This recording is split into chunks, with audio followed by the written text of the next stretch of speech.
कैसे खाने चाहिए और किन सूरतों में नहीं खानी चाहिए। ठीक है, ये वियाग्रा है, इसका जो केमिकल फार्मूला है, वो है सिल्डेनाफिल। ये 50 मिलीग्राम में आती है और 100 मिलीग्राम में आती है।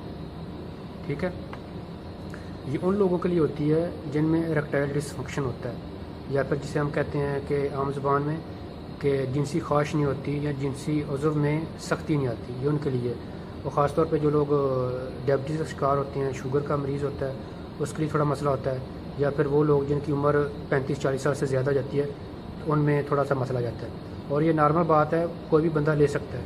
ठीक है, हर बीमारी का इलाज है और आप इसे ले सकते हैं, कोई इशू नहीं है, इसमें शर्माने वाली कोई बात नहीं है। आप इसको, जब आपको बीमारी है तो आप उसका ज़ाहिर है उसको ठीक करना है तो आप ले सकते हैं, इसका इशू नहीं है। सारी दुनिया में ये आम बिकती है, ओवर द काउंटर है, तो आप जो है ओवर द काउंटर ले सकते हैं।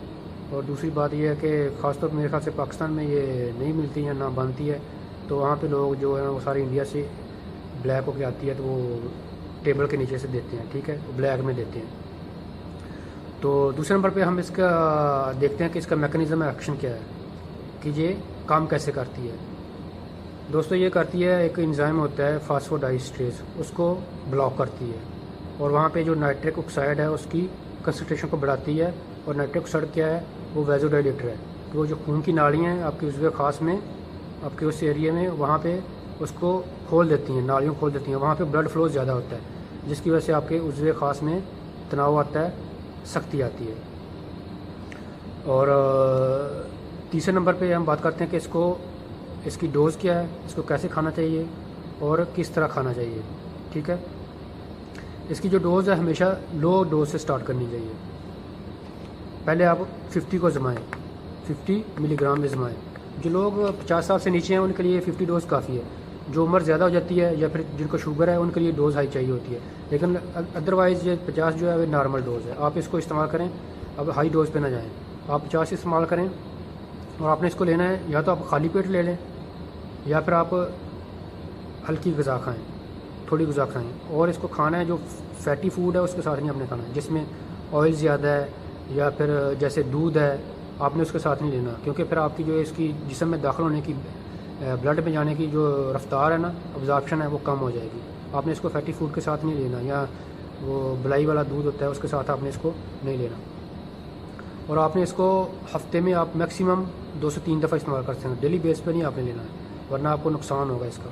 ठीक है, आपने इसको डेली बेस पे नहीं लेना। और इसके जो साइड इफ़ेक्ट की बात करते हैं, तो इसके जो साइड इफ़ेक्ट्स हैं वो मोस्टली जो नॉर्मल हैं वो ये हैं कि आपका जो चेहरा फेस वो फ्लशिंग करता है, रेड हो जाता है, कान बजते हैं या कानों में सनसनाहट आती है।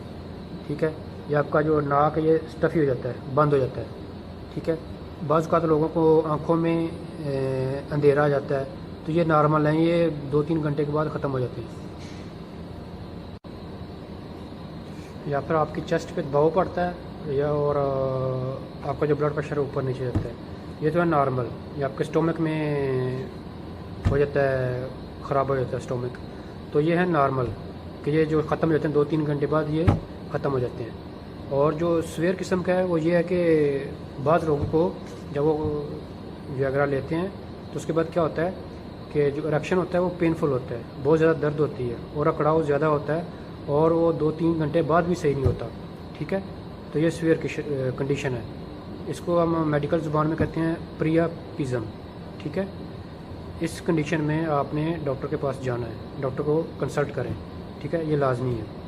इस कंडीशन में अगर आपका जो कड़ाव है वो 3 से 4 घंटे बाद भी ख़त्म नहीं हो रहा, तो ये आपको लाजमी कंसल्ट करनी चाहिए, क्योंकि जो वियाग्रा का असर है वो मैक्सिमम जो है वो 3 से 4 घंटे होता है आपके जिस्म में। अगर इसके बाद भी अगर रह रहा है तो फिर ये मसला होगा। और आखिर में जी, ये किन दवाओं के साथ नहीं लेना चाहिए, कंट्रा इंडिकेशन क्या है इसकी। ठीक है, पहले नंबर पे तो जो लोग हैं अंजाइना के मरीज़ हैं या हार्ट के मरीज़ हैं, जो ज़ुबान के नीचे रखने वाली गोली ले रहे हैं, उनके लिए ये तो मुकम्मल तौर पे बंद है, वो नहीं ले सकते, क्योंकि वो आपका ब्लड प्रेशर बहुत ज़्यादा गिरा देगा और वो मसला बन जाएगा आपके लिए। तो वो जो लोग दिल के मरीज़ हैं और वो कभी कभी ज़ुबान के नीचे रखने वाली गोली खाते हैं, जिसको हम मेडिकल ज़ुबान में कहते हैं जी नाइट्रेट्स। ठीक है, या फिर एंजीसिड है, या इस तरह की और भी हैं।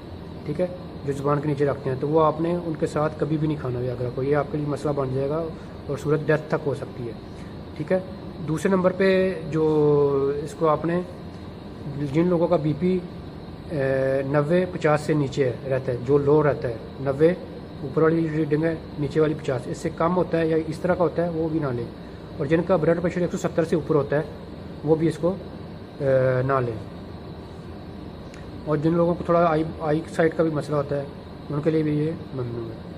तो मोस्टली जो इसका नतीजा है, कंक्लूजन है, वो ये है कि जो हार्ट पेशेंट हैं, ठीक है, वो इसको केयरफुली लें, बहुत सोच समझ के लें। या तो वो फार्मासिस्ट जहाँ से ले रहे हैं वहाँ से उसको कंसल्ट करें, और या फिर डॉक्टर से मशवरे के साथ इस्तेमाल करें। जो हार्ट पेशेंट है वो इसको आम तौर पे ना ले ओवर द काउंटर, वो लाजमी डॉक्टर से कंसल्ट करें या फार्मासिस्ट से कंसल्ट करें।